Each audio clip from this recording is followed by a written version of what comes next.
एमैचा छङ्गु मिखा गुल्ली बाला उदाइचा छिगु ख्वा कसका बाला। स्मरणीय थिङ भनेको चाहिँ कोचहरूलाई भेट्नु हो, कोचहरूसँग डान्स गर्न पाउनु, कोचको सिटमा बस्न पाउनु। प्रविशा म्यामले चाहिँ धेरै, Prabisha ma'am, Arif sir, adviser sir, उहाँले पनि धेरै मोटिभेट गर्नुभयो, यसरी पर्फर्म गर्नुपर्छ है, यस्तो गर्नुपर्छ भनेर। अनि राजमती कुमती जिकी वासा पिरती हाय बाबा राजमती चा। हेलो एन्ड नमस्ते, तपाईँ हेर्दै हुनुहुन्छ आइरिस मिडिया, साथमा छु म सविता।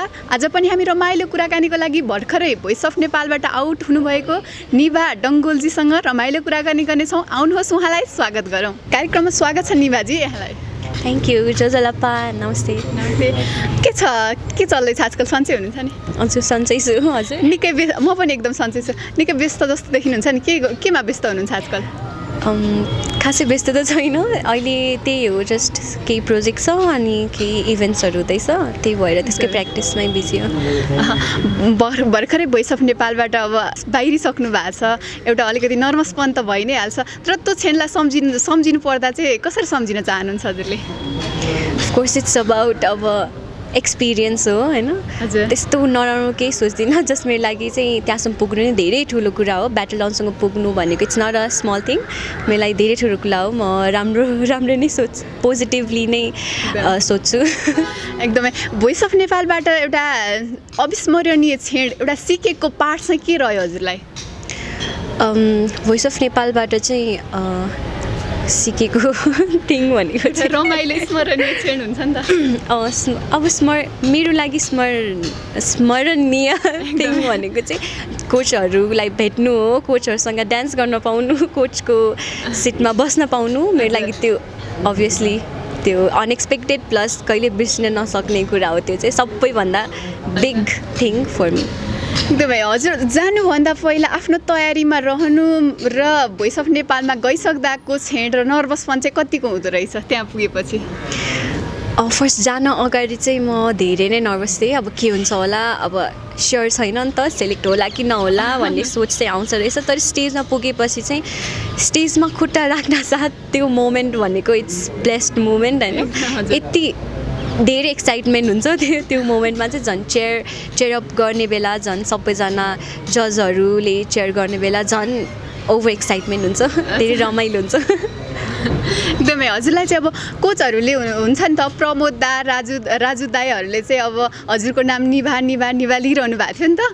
अनि त्यसपछि पछि उहाँहरूले स्टिलमा चाहिँ किन लिन सक्नु भएन होला जस्तो लाग्छ हजुरलाई? यस्तो हुन्छ, अब स्टिल गर्ने भनेको फोरवटा मात्रै स्टिल हुन्छ नि त, 4जना मात्रै हुन्छ। र हामी कन्टेस्टेन्ट्सहरू यति धेरै छौँ, यति धेरै ट्यालेन्टेड कन्टेस्टेन्ट्सहरू हुनुहुन्छ, उहाँको माइन्डमा अरू कन्टेस्टेन्टहरूको नाम पनि थियो होला होइन।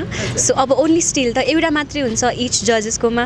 सो उहाँहरूलाई लिन मन लागेको थियो होला, तर लिन सक्नु भएन, किनभने उहाँहरूको पनि केही त प्रब्लम थियो होला। बट उहाँहरूले मेरो नाम लिनुभयो, मेरो लागि त्यो नै धेरै ठुलो कुरा हो। एकदमै। हजुर अब भोइस अफ नेपालमा गइरहँदा, आफ्नो प्रस्तुति दिइरहँदा मेरो पनि यहाँनिर चाहिँ सानो अब अलिकति हुन्छ नि, मेरो यहाँनिर यस्तो भइदियो भए म पनि सिलेक्ट हुन सक्थेँ भन्ने एउटा कुनै केही त्यस्तो छ हजुरलाई? एक्चुली अब मैले चाहिँ आफ्नो बेस्ट नै दिएको छु होइन। उहाँहरूले चाहिँ लाइक म त्यस्तो पर्फर्म गरेर गीत गाउन चाहिँ सक्दिनँ थिएँ पहिला, किनकि मैले कहिले पनि त्यसरी एक्ट गर्दै गीत गाउन चाहिँ ट्राई गरेको थिएन। अनि प्रविशा म्यामले चाहिँ धेरै, Prabisha ma'am, Arif sir, adviser sir, उहाँले पनि धेरै मोटिभेट गर्नुभयो, यसरी पर्फर्म गर्नुपर्छ है, यस्तो गर्नुपर्छ भनेर। अनि अब त्यो पर्फर्म गरेर गीत गाउनु भनेको धेरै, it's not a easy thing होइन। अब पर्फर्म गर्दै गीत गाउन सकिँदैन धेरैजनाले। अनि म चाहिँ पर्फर्म गर्दै गएको थिएँ, त्यही भएर हल्का मेरो आवाज चाहिँ हल्का तलमाथि भएको थियो होला जस्तो लाग्यो मलाई। सो त्यही हो। एकदमै। हजुरले त अब भोइस अफ नेपालमा गएर आफ्नो प्रस्तुति दिएर धेरै फ्यानहरू, धेरै दर्शकहरू बनाइसक्नु भएको छ र एउटा छाप पनि छोडिसक्नु भएको छ भोइस अफ नेपालबाट। र अब चाहिँ हजुरले अब साङ्गीतिक क्षेत्रलाई नै अगाडि बढाएर आफ्नो करियर बनाउने सोचमा हुनुहुन्छ कि के छ हजुरको सोच? हजुर अफकोर्स मेरो सोच त्यही नै छ। हजुर म्युजिकमै लागिराख्ने सोच त छ। अनि करियर भनेर फर्स्ट प्यासन हो मेरो यो म्युजिक भनेको होइन करियर भनेको मैले आफै अब इट डिपेन्ड्स अन मी होइन कसरी करियर बनाउने भनेर जस फोकस चाहिँ म्युजिकमै छ अहिले एकदमै अनि हजुरले भोइस अफ नेपाल अब सिजन 1 देखि नै फलो गरिरहनु भएको थियो कि अब यसमा चाहिँ एकैचोटि सिजन 4 मै गएर म अब अडिसन दिन्छु भन्ने के सोच थियो यसमा चाहिँ हजुरले त्यस्तो त थिएन सिजन 1 देखि नै हेर्थेँ मैले हेर्न चाहिँ अनि सिजन 1 देखि नै मोटिभेट हुन्थेँ कति रमाइलो हुन्छ होला भन्ने अनि पछि साथीहरू अनि अब फ्यामिली साथीहरू फ्यान्सहरू सबैले चाहिँ ट्राई गर्नुपर्छ है एकचोटि भोइस अफ नेपाल भन्नुभयो अनि त्यही भएर हो त्यसो भए ट्राई गरेर हेरौँला भनेर जस्ट कोइन्सिडेन्टली मात्रै ट्राई गरेको थिएँ अनि सेलेक्ट भयो धेरै खुसी लाग्यो ओके निभाजी अब चाहिँ हामी भनेपछि डिजिटल अडिसनमा कुन गीत गाएर सिलेक्ट हुनुभएको थियो हजुर उता ब्लाइन्ड अडिसनको लागि त्यो गीत थोरै गुनगुनाएर सुनाइदिनु न हामी आज पनि हजुर स्योर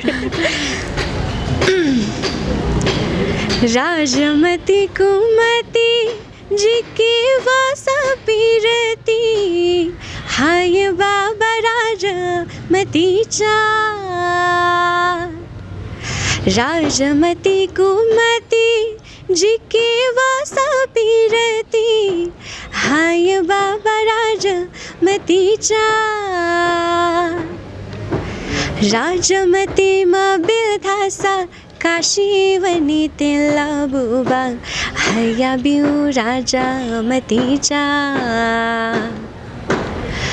राजमतीमा बिलथासा काशीवनी तेला बुबा हया बिउ राजमतीचा थ्याङ्क यू वाउ सानैदेखि हजुर आफ्नै भाषाको यस्तो गीतहरू गुनगुनाइरहनुहुन्थ्यो नै सानोदेखि गाउँदिनँ थिएँ लाइक मेरो स्टार्टिङ चाहिँ लकडाउनदेखि स्टार्ट गरेँ मैले नेवारी गीतहरू गर्न लाइक बोल्न चाहिँ म बोल्थेँ सानोदेखि नेवारी बोल्न चाहिँ एकदम पर्फेक्ट न हजुर पर्फेक्ट चाहिँ भएको छैन तर जस बोल्न चाहिँ बोल्छु यो साङ्गीतिक क्षेत्रमा लिइरहँदा हजुरले आफ्नो फ्यामिलीबाट चाहिँ कतिको सपोर्ट पाइरहनु भएको छ निवाजी धेरै नै सपोर्ट मम ड्याडले धेरै सपोर्ट गर्नुहुन्छ सबैजनाले अल फ्यामिली मेम्बर्स ओके एकदमै छोटो समयको लागि पनि हामीसँग कुराकानी गर्नको लागि समय दिनुभयो एकदमै धेरै धेरै धन्यवाद छ हजुरलाई र अब हामीले चाहिँ हजुरलाई साङ्गीतिक क्षेत्रतर्फ नै देखिरहन र हजुरको अरू पनि एकदमै मिठो कोसेली भनौँ न हामी आज लिएर आउने के को तयारीमा हुनुहुन्छ भन्न बिचमा थोरै भनिदिनुहोस् न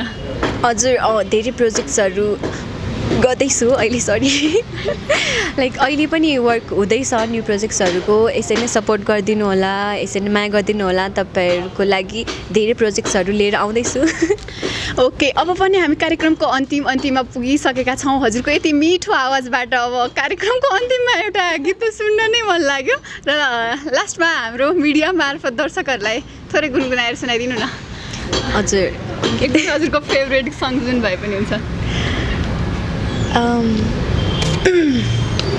मेरी आमा घैटो बोकी पँधेरोमा गए मेरा बाहल बोकेर खेता जोत्न गए आँखी झलमा बसी तिमी आँखा लाउनु है आँखा मिले मन साटेर माया लाउनु है ए मैचा छङ्गु मिखा गुल्ली बाला उदैचा छिगु ख्वा तस्का बाला उमैचा छङ्गु मिखा गुल्ली बाला उदैचा छिगु ख्वा तस्का बाला thank you okay thank you so much निभाजी हजुरले एकदमै मिठो गीत गाएर गुनगुनाएर सुनाइदिनु भयो र आगामी दिनहरूमा पनि एकचोटि सफल नभए पनि अरू दिनमा अवश्य पनि सफल हुनुहुनेछ र आफ्नो क्षेत्रलाई अगाडि बढाउँदै जानुहोला आगामी दिनमा पनि राम्रो होस् हजुरलाई यसै गरी रमाइलो कुराकानी गर्न पाऊँ भन्दै आजको कार्यक्रमबाट छुटौँ है त थ्याङ्क यू सो मच